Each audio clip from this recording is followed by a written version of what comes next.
The ceasefire between Israel and Hezbollah is now in its third day and appears to be holding by and large, despite new accusations against both sides. Israel says it thwarted what it called terrorist activity and struck a rocket storage site used by Hezbollah on Thursday. Well, meanwhile, the Lebanese army claims Israel has breached the terms of the ceasefire numerous times since it went into effect on Wednesday morning. Here's the Israeli Foreign Minister. What will happen in the ground is the most important thing, and we will not allow to breach the arrangement. We will respond immediately to every violation. We will not let the Hezbollah to go southern than the Litani River. We will not let Hezbollah to rearm again and build itself as a danger to Israel once again. Well, the people of Lebanon, meanwhile, are desperate for a return to normalcy. Well, thousands displaced by the 13 months of fighting have started returning to their homes and businesses, many of them destroyed, even as Israel warns that some areas are not safe yet. Thank God, now we're back, and we're back stronger and better than before. We have strength and determination, and we're cleaning up our stores. We will work on getting our businesses back better than before. And don't let the occupation think that it has defeated us. Israeli Prime Minister Benjamin Netanyahu is sounding more optimistic about a ceasefire in Gaza, but he insists on achieving one of his major goals. Here's what he told Israel's Channel 14. I'm ready for a ceasefire at any moment, but ending the war, I'm not ready for that, because we also need to achieve the elimination of Hamas. Meanwhile, Israel's attacks continue. Gaza's health ministry says Israeli bombs killed at least 20 people on Thursday. Several homes in Nusrat were hit, sending dozens of victims to Al-Awar Hospital with injuries. The hospital director claims Israeli forces are blocking delivery of medical supplies, food and fuel to the hospital. Well, CNN has reached out to the IDF for comment. Well, let's go live now to Abu Dhabi and CNN's Paula Hancock, who's standing by. Paula, let's start with the situation in Lebanon. It's a tenuous truce, but it seems to be holding. Is there growing confidence this could be long-lasting?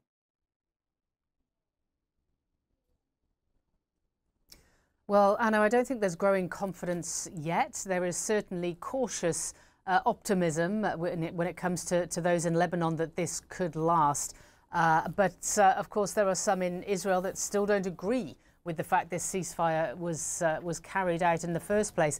What we're hearing, though, is that it is an uneasy truce, that it is holding for the most part. There have been a couple of occasions where both sides have accused the other of breaching the terms of this ceasefire. You mentioned them briefly, the fact that Israel carried out an airstrike on what it said was Hezbollah terrorists, and they say that was in an area where Hezbollah had stored some of its medium-range rockets. And there was a separate incident as well where Israel says that it did target what it called suspects in southern Lebanon. Now, for its part, the Lebanese army, which is going to take control as per this ceasefire in southern Lebanon and patrol this area to make sure Hezbollah cannot regroup and rearm. They have said that Israel on a number of occasions have breached the terms of the ceasefire. So it is going to last 60 days. This is how long this ceasefire system will last until, as many hope, it will be the basis of a permanent ceasefire. We have heard it be made very clear on a number of occasions by Israeli officials that they won't be pulling out the Israeli military immediately. And they are saying to residents of much of southern Lebanon, in fact, more than 70 villages and towns, do not return home at this point. It is not safe, and we will tell you when it is safe, because they still have the Israeli military stationed in this area. And we heard from the Israeli Prime Minister, Benjamin Netanyahu, in that Channel 14 interview. He said, if this framework, this ceasefire is violated, it will lead to an intense war. So Israel is being very clear that if it perceives a violation of this ceasefire, then they will act forcefully. Anna? Paula, there's obviously hope that the Lebanon ceasefire is perhaps a precursor for Gaza. We obviously heard those comments earlier from the Israeli Prime Minister, but we know this is a very different situation.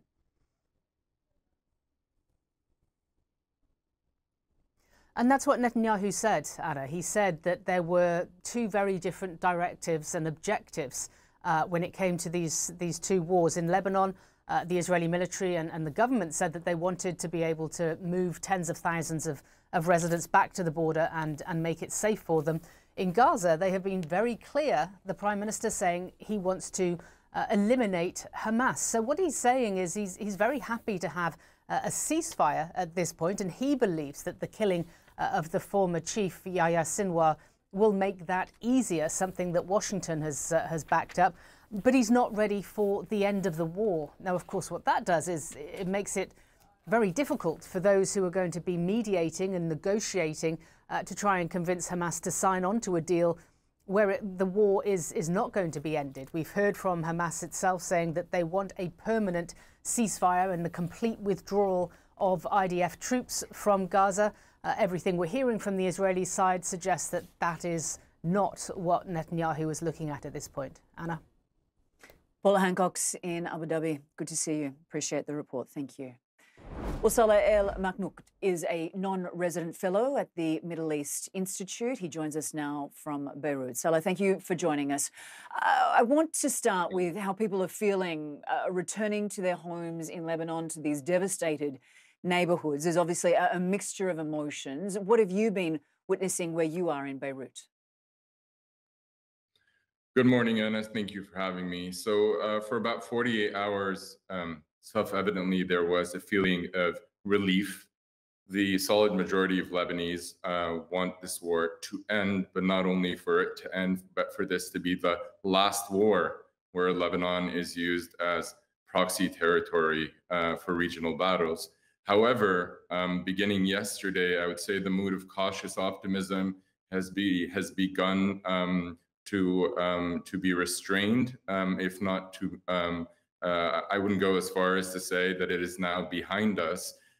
This increasingly feels like a pause in fighting. This increasingly feels like this agreement is unsustainable.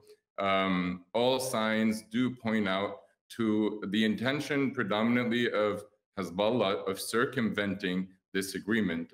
We've seen a number of statements by Hezbollah officials undermining the army, limiting the ability of UNIFIL to carry out its job. And therefore, it increasingly feels like this is an opportunity not to end the war, but to rearm, re-equip, and live to fight another day, unfortunately.